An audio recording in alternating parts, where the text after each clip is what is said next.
Did you know what were the top 8 biggest armies assembled in World War II? In 1934, fewer than 10 million people worldwide were in the military. In 1944, the total neared 100 million. Most citizens in the services were not volunteers. Many never envisioned themselves ever being in the military. Not until the late 1930s, when an arms race accelerated rapidly, did conscription become endemic. Here are the top 8 biggest armies in World War II. 8. France with 3,500,000 soldiers. France was a paradox. At its strongest, it lost. At its weakest, it prospered. In 1940, at its apex in men and equipment, with the 4th largest army and navy in the world, France suffered its worst defeat in the war, beaten in 6 short weeks on its home turf. Nearly half of France's armed forces went through the war in captivity. The Third Reich captured 1.5 million Frenchmen and French colonials. Those who did not die or escape remained POWs, or were slave laborers in Germany for the duration. In 1940, the setup compromised France's military might on the continent. In the interim, it was France's savior. The Free French movement started its comeback when French Equatorial Africa decided to back Charles de Gaulle over Vichy France. Other colonies began to switch over, and the momentum changed for good with the Allied invasion of French Morocco and Algeria. By 1945, thanks to shrewd bargaining, the French were again a global power, albeit a military prune. 7. Great Britain with 5,896,000 soldiers. The British Isles were predominantly a sea power at the outbreak of hostilities, with a navy ranked 2nd in the world, but its navy was the smallest of the 3 military branches. From an overall population of 47 million, nearly 4 million served in the Army, 1.2 million were in the RAF, and 900,000 were in the Royal Navy. Arguably, Britain's army bore the brunt of the war. In 1939, it numbered 400,000, smaller than the Army of Belgium. Climbing to 1.6 million by 1940, Britain's ground forces still went on to amass an extremely poor record, although not for lack of trying. Driven from France and Norway in 1940, then Greece and Crete in 1941, the British nearly imploded when they lost Singapore in early 1942. A following string of losses in Burma and North Africa did not help matters. With the British armed forces stretched too thin across the empire, lacking reliable tanks and anti-tank guns, not until Second El Alamein did the royal luck turn for the better, mostly because of vastly superior numbers in vehicles and men. Combined operations with the United States from 1943 onward led to better fortunes in Sicily, Italy, and France. Like the Soviet Union, Great Britain drafted women into service. By the end of the war, 10% of the British armed forces was female. 6. Italy with 9 million soldiers. Although huge in number, the Italian armed forces were poorly outfitted and unmotivated. Far from cowardly in combat, the Italians were simply not prepared for the job. Tanks were of archaic design with flimsy armor and limited firepower.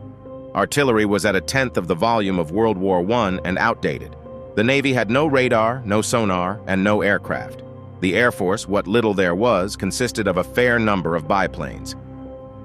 Essentially, the military was a metaphor of the country, fragile and fragmented. Mussolini came to power by way of the militia, aka the Black Shirts, not by the support of the military. In 20 years, fascist party influence never took root among the armed forces. In fact, Italian soldiers and sailors were bound by oath to the king, not to Mussolini. 5. Japan with 9,100,000 soldiers. Though it often appeared as if the Japanese Navy was the largest branch of the imperial armed forces, the army outnumbered its naval counterpart, on average, 3-1.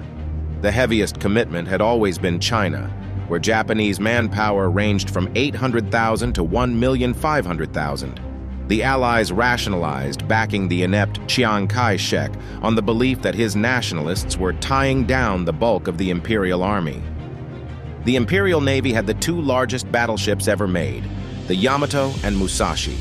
Each was nearly as long as 3 football fields and had 30% more displacement than the largest U.S. battleships ever built. This competitive edge allowed Japan to score a string of phenomenal victories in late 1941 and early 1942, highlighted by the attacks on Pearl Harbor and the sinking of Britain's treasured battleship HMS Prince of Wales. It was the Army that achieved most of Japan's great successes, conquering Hong Kong, Burma, the Dutch East Indies, Singapore, Malaysia, and the Philippines. Of course, these would have been difficult, if not impossible, without the temporary dominance of the Imperial Navy. 4. China with 14 million soldiers. Although China was the most populous nation on Earth with nearly 500 million inhabitants, it had the smallest percentage of combatants among the major powers. Less than 4% of all Chinese served in an army during the war. Poorly armed and generally poorly led, the Chinese fought and died in large numbers. Due to a lack of communication equipment, Chinese officers often had to be at the head of their columns in combat. As a result, the officer class died at a rate 5 times faster than the enlisted. 3. United States with 16,354,000 soldiers. In 1936, Americans spent 1% of the national budget on defense and ranked about 17th in the world in military power. Less than a decade later, they had the second largest army on Earth, by far the largest navy, and the largest air force. The Marines by themselves nearly equaled the entire armed forces of Australia. For every 20 Americans in uniform, 10 were in the Army. 5 served in the Army Air Force. 4 were sailors, of which 2 served on land, and 1 was a Marine. Overall, Americans were the best paid and best fed service personnel in the world. Of the 16 million in uniform, only 5 million served overseas, illustrating how logistics and supply empowered the United States. Each American soldier in the field was supported by 4 tons of equipment. In comparison, each Japanese soldier's material support averaged a few pounds. 2. Germany with 17,900,000 soldiers. Restricted by the Versailles Treaty to 100,000 ground troops and no Navy or Air Force, Germany began all-out remilitarization in the mid-1930s. By 1939, it had the second largest army and best air force worldwide. The Kriegsmarine, though far behind, had an adequate submarine arm and was hoping to eventually add aircraft carriers to its fleet. Nearly a fourth of the population served in the war, the highest percentage of any country. For every German in the Waffen-SS, there were 2 in the Navy, 4 in the Luftwaffe, and 20 in the Army. The majority of troops served on the Eastern Front. Infantry, artillery, and tank crews were 5 times more likely to be deployed to the east than anywhere else. Though the reputation of the German soldier remained high throughout the war, success of the German armed forces began to wither after the massive assault of Barbarossa.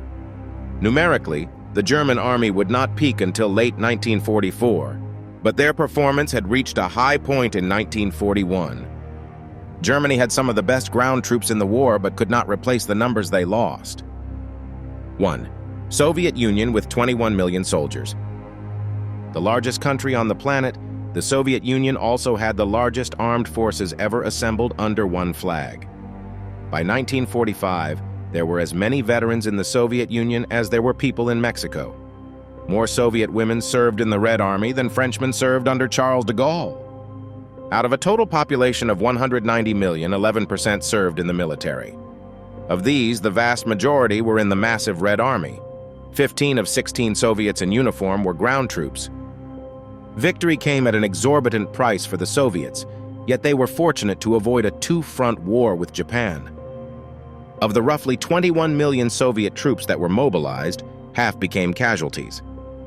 Did you enjoy this video? Hit that like button and subscribe for more historical content. Thank you for watching.